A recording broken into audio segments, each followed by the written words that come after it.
gente vai fazer uma filmagem, tem alguns alunos que não puderam vir hoje para a aula e eu prometi a eles que a gente ia fazer uma filmagem e colocar disponível lá, então vocês estão ao vivo na gravação desse DVD, né, gente? Uma mudança bem brusca, porque a Baiana ficou bem próximo do Enem, na maneira de pensar agora na prova. Então a gente vai trabalhar com uma estratégia completamente diferente. Aqueles que são alunos nos cursos regulares, né, tanto no extensivo quanto na turma intensiva, quanto na turma de isolada, vocês vão ver uma mudança na minha forma, inclusive, de resolver as questões. Então a gente vai olhar para a questão, nós vamos agora atacar a questão com uma perspectiva. Já sabendo, aí vira assim, agora eles vão jogar com vocês e vocês vão saber que estão no meio de um jogo e como estão no meio de um jogo tem que jogar também. Então não é aquela coisa que eu chego aqui e falo, vou pegar e vou distribuir conhecimento. Esqueça só distribuir conhecimento. Você vai jogar porque eles vão estar jogando com vocês. Então você vai andando na prova e vai percebendo a prova, lendo a prova, no sentido de o que é que esses caras estão querendo fazer nisso daqui. E aí, à medida que a coisa vai passando, você vai vendo o conjunto todo da prova da Baiana. A primeira mudança que a gente vai fazer aqui é, enquanto você estava fazendo o Enem, você estava procurando o que era verdadeiro. O nosso foco agora é encontrar o que é que torna a alternativa falsa. A gente vai fazer a prova, não me pergunte se o gabarito foi esse ou se o gabarito não foi aquele, que eu não estou com os gabaritos aqui. Eu falo, mas como é que você vai fazer sem o gabarito? Porque exatamente nós vamos tentar encontrar os gabaritos, né? Para que a prova pegue e cuspa o gabarito para você e fala assim, pô, então se eu estiver lá e atacar dessa maneira, eu aperto a prova vai fazer o quê? Ela vai te dar o gabarito. Esse é o nosso objetivo. A primeira questão da prova da Baiana de 2018.2, vou deixar aqui depois disponível as coisas para vocês irem tirando foto, tá? Então, marcar aqui. Questão 1, ela fala o quê? Eu tenho uma dimetilnitrosamina, que é aquela substância que está lá, e eu tenho a 1,2-dimetilhidrazina. Compostos químicos, como os representados pelas estruturas químicas dimetilnitrosamina e 1,2-dimetilhidrazina, são agentes carcinogênicos alquilantes, ou seja, são grupos que conseguem enxertar alquilas, ou seja, metil, etil, propil, o grupo alquila. Os grupos alquila, normalmente, quando você está estudando química orgânica, você aprende a tratar eles assim, R. Então são grupos alquilantes, você vai pegar e vai colocar alquila em determinado lugar, capazes de gerar espécies como o carbocátion metila. O carbocátion metila, ele seria isso daqui. Isso seria um metil. O metil, dessa forma, é o que você chama de radical. Então, aqui eu tenho um radical livre. Agora, se eu pego e ao invés de deixar um elétron aqui, ele tem uma valência livre, porque ele tem um elétron desemparelhado. Ao invés de fazer isso, eu vou arrancar o elétron dele. Quando eu arranco o elétron dele, pronto, eu tenho um carbocátion, que ele chamou de metil. Carbocátion metil, que reagem com ácido desoxirribonucleico DNA. Essas espécies químicas podem se unir aos átomos de nitrogênio e a átomos de oxigênio constituintes das bases nitrogenadas por ligações covalentes, a exemplo da guanina e da citosina, bases que interagem entre si por ligações de hidrogênio. A alteração química do DNA pode desencadear o início de uma sequência de eventos que resulta no crescimento da reprodução desordenada de células cancerosas. Com base nas informações e estruturas dos compostos químicos e nos conhecimentos sobre os modelos de ligações, é correto afirmar. Eu só vou voltar aqui, as moléculas são pequenininhas, para não precisar ficar subindo toda hora. Então eu tenho aqui um H3C, ligação simples com nitrogênio, NO, aí eu tenho aqui CH3, dimetilnitrosamina.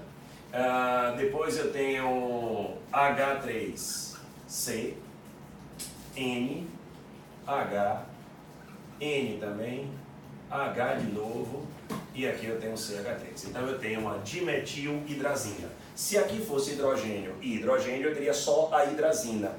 A substituição dos hidrogênios da hidrazina por grupos metílicos, então eu tenho 1,2-dimetilhidrazina. Vamos lá para nossas questões agora. Então o que é que ele traz aí logo de cara? Bora ver se a gente consegue encaixar aqui as 5 alternativas. Pronto, ficou beleza aqui. Foco da gente: encontrar uma coisa que desabone aquela estrutura.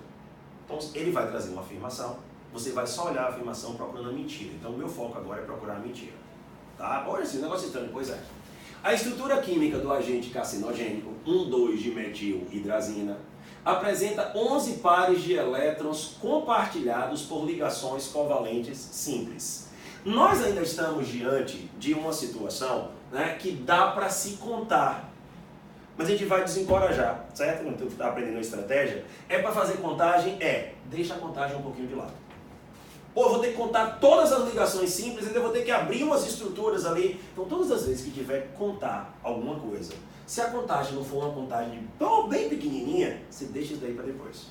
Por quê? Porque contagem significa perda de tempo. E a prova ela vai ficar testando você nessa coisa. Aí a gente está jogando uma prova. Olha assim, eu já sei que a primeira letra da prova o cara já começou a fazer algumas pessoas a perderem tempo. Isso. Letra B, a gente volta depois para fazer, tá? Só para a gente trabalhar assim da estratégia. O agente dimetilnitrosamina, pertencente à classe dos nitrocompostos, porque apresenta um grupo NO ligado diretamente ao heteroátomo da cadeia carbônica. Então, primeiro, qualquer átomo diferente de carbono e hidrogênio é considerado heteroátomo. Isso daqui, então, é um heteroátomo. Além dele ser um heteroátomo, como ele está entre carbonos, então essa cadeia é heterogênea. Aí ele pega e diz, vou trazer agora um grupo nitro. A Baiana até então não tinha trabalhado com situações envolvendo grupos nitros. O grupo nitro, e de repente a novidade pode vir com isso daqui. Ou de repente a novidade pode vir com isso daqui.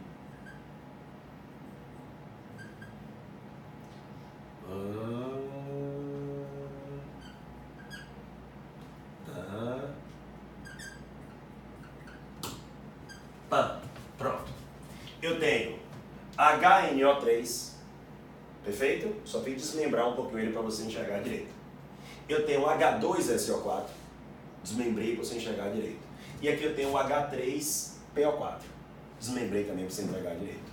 Quando você pega essas estruturas e enxerta ela em cadeias carbônicas, isso daqui, ó, sai. E esse grupo aqui, ó, é o que você tem chamado de nitrocompostos. Onde é que está o erro da questão? É que isso daqui não é um nitrocomposto, embora ele chame aquilo ali de nitrosamina. Beleza? Então, para ser um nitrocomposto, ele tem que ser derivado do ácido nítrico. O ácido nítrico é o HNO3, então sai isso daqui e fica o grupo nitro. Esse é o ácido sulfúrico.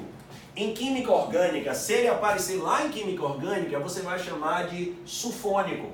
Então, quando ele sai isso daqui, eu vou chamar ele de ácido sulfônico. Aí você fala assim, ó, mas por que você de cá parou de chamar ele de ácido e o de cá você está chamando de ácido? Simples, porque ainda tem o hidrogênio ionizável. O outro não tem mais hidrogênio ionizável, onde a vez você pegou e tirou aquela estrutura. Esse daqui, que era o ácido fosfórico, vai se chamar de ácido fosfônico. Tirei uma estrutura que ainda tem 2 hidrogênios ionizáveis ali. Tá certo? Então, isso é uma estrutura ácida, vai fazer cair pH. Isso é uma estrutura ácida, vai fazer cair pH. Isso daqui, ó, já não tem mais hidrogênio ionizável. Perfeito? Então, ele pega e diz, olha, nós temos um grupo pertencente à classe dos nitrocompostos, porque apresenta um grupo NO. Só que o grupo NO não é um grupo nitro. Olha assim, então isso aqui já está errado. Está errado. A ligação química entre o carbocátion metila e um dos átomos de nitrogênio da guanina. Então eu tenho um átomo de nitrogênio da guanina. Bora imaginar que isso daqui seja um átomo de nitrogênio da guanina. E átomo de nitrogênio tem par de elétrons livres, porque tem um par de elétron não ligante. E ele pega e traz pra gente aqui, ó, um carbocátion. Um carbocátion é um carbono que está deficiente de um elétron. Esse eu não entendi muito bem, esse negócio do carbocátion. Então, deixa eu voltar aqui para você entender legal. Que substância é essa, pessoal?